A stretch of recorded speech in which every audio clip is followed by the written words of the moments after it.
തദ്ദേശ തെരഞ്ഞെടുപ്പിൽ വൻ തോൽവി നേരിട്ടിട്ടില്ല എന്നാണ് LDFന്റെ വിലയിരുത്തൽ. പരാജയ കാരണം മുന്നണിയിലെ കക്ഷികൾ ആഴത്തിൽ പഠിച്ച ശേഷം വിശദമായി ചർച്ച ചെയ്യുമെന്ന് LDF കൺവീനർ GP രാമകൃഷ്ണൻ പറഞ്ഞു. അതേസമയം തോൽവി പഠിക്കാൻ CPM കേന്ദ്ര കമ്മിറ്റി അംഗങ്ങൾ 14 ജില്ലകളിലേക്കും എത്തുന്നുണ്ട്.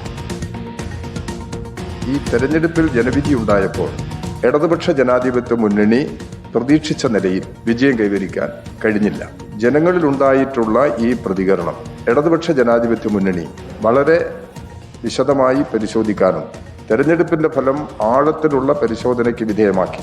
ഞങ്ങൾ ഇടതുപക്ഷ ജനാധിപത്യ മുന്നണി എന്തെങ്കിലും തിരുത്തലുകൾ വരുത്തേണ്ടതുണ്ടെങ്കിൽ അത്തരം കാര്യങ്ങളിൽ തിരുത്തൽ വരുത്തി മുന്നോട്ട് പോവുക എന്ന നിലപാടാണ് ഇടതുപക്ഷ ജനാധിപത്യ മുന്നണി പൊതുവെ സ്വീകരിക്കുന്നത്. എന്ന് പറഞ്ഞാൽ ജനവിധി മാനിച്ച് ഭാവി പ്രവർത്തനങ്ങൾക്ക് രൂപം നൽകി മുമ്പോട്ട് പോകും. റഹീസ് റഷീദ് വിവരങ്ങളുമായി. റഹീസ് റഷീദ്, ഇപ്പോൾ TP രമേശിന്റെ പ്രതികരണം കണ്ടു. പിഴവുകൾ ഉണ്ടെങ്കിൽ അത് പരിശോധിക്കുമെന്നുള്ളതാണ്. ഈ LDF യോഗത്തിൽ എങ്ങനെയാണ് വിമർശനങ്ങൾ ഉയർന്നോ? ആത്മപരിശോധന എന്ന നിരക്കിലുള്ള കാര്യങ്ങൾ എത്രത്തോളം വന്നിട്ടുണ്ട്?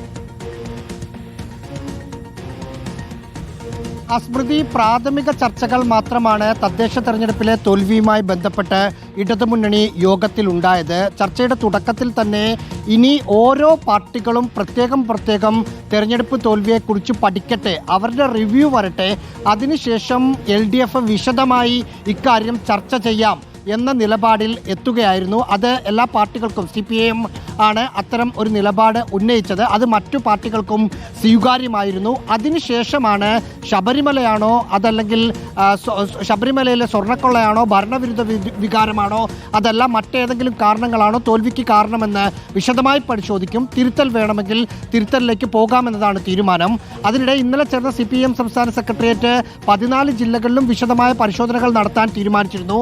10 ദിവസം കൊണ്ട് ആ പരിശോധനകൾ അവസാനിപ്പിക്കും. 27, 28, 29 തീയതികളിൽ നേതൃയോഗം സംസ്ഥാന സെക്രട്ടേറിയറ്റും സംസ്ഥാന കമ്മിറ്റി യോഗവും ചേരുന്നുണ്ട്. അതിനു മുന്നോടിയായി പരിശോധനകൾ കഴിയും. ഓരോ ജില്ലയിലും സംസ്ഥാന സെക്രട്ടേറിയറ്റ് അംഗങ്ങളും കേന്ദ്ര കമ്മിറ്റി അംഗങ്ങളും ഉൾപ്പെടുന്ന ഒരു സംഘം പോയി തന്നെ വിശകലനം അവലോകനം ചെയ്യാനാണ് തീരുമാനിച്ചിരിക്കുന്നത്. സ്മൃതി, റഹീസ് റഷീദാണ് വിവരങ്ങൾ നൽകിയത്.